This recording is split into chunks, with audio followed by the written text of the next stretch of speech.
Brother James గారు from Rajahmundry. కుటుంబ సభ్యులకి అందరికీ క్రీస్తునామ వందనాలు. నిజానికి అన్నయ్య బాడీని అలా పెట్టుకుని నా నోట మాటలు రావట్లేదు. అది మా ఏరియాలో జరగడం,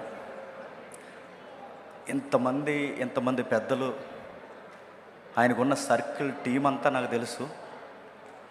అంత ఉన్న అనాథ శవన గల రోడ్డు పక్కన పడిపోయేసరికి నేను చాలా చలించిపోయాం. ఆ రోజు ఫస్ట్ టైం మా దగ్గరికి మీటింగ్కి వచ్చినప్పుడు మణిపూర్కి సహాయం చేయాలనే విషయాల్లో మేము మాట్లాడుకుంటున్నాం. అన్న దగ్గర కొంచెం అమౌంట్ ఉంది, మణిపూర్కి మళ్ళీ పంపించండి అని అన్నప్పుడు తప్పకుండా పంపుతాను. జేమ్స్, నీకు విషయం చెప్పాలి, నెక్స్ట్ టార్గెట్ మన తెలుగు రాష్ట్రాల మీద ఉంది, కొంచెం జాగ్రత్తగా ఉండండి నాకు చెప్పాడన్న. ఆ మాట చెప్పిన తర్వాత అది ఆయనకే జరగడం ఈ రోజుకి నేను తట్టుకోలేకపోతున్నాను. ఆ మాటని మాకు జాగ్రత్త చెప్పిన ఆయనకే మొట్టమొదటి ప్రమాదం జరగడం, తెలుగు రాష్ట్రాల మీద మళ్ళీ కన్ను పడింది, జాగ్రత్తగా ఉండండి అని. ఏది ఏమైనా మరలా ఇంకా ఏ సేవకులకి ఇలా జరగకూడదని కోరుకుంటున్నాను. మన క్రైస్తవ్యంలో ఒక ఐక్యత ఉండాలి.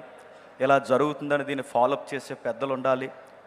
చనిపోయిన తర్వాత ఎంత సానుభూతి చూపిస్తున్నారు. ప్రమాదానికి ముందే అందరూ ఒక ఐక్యతతో ఉంటే ఇంకా బాగుంటుందని మనస్ఫూర్తిగా కోరుకుంటూ అన్నకి ఆయన కుటుంబానికి నేను ప్రగాఢ సానుభూతి తెలియజేస్తున్నాను. సెలవు.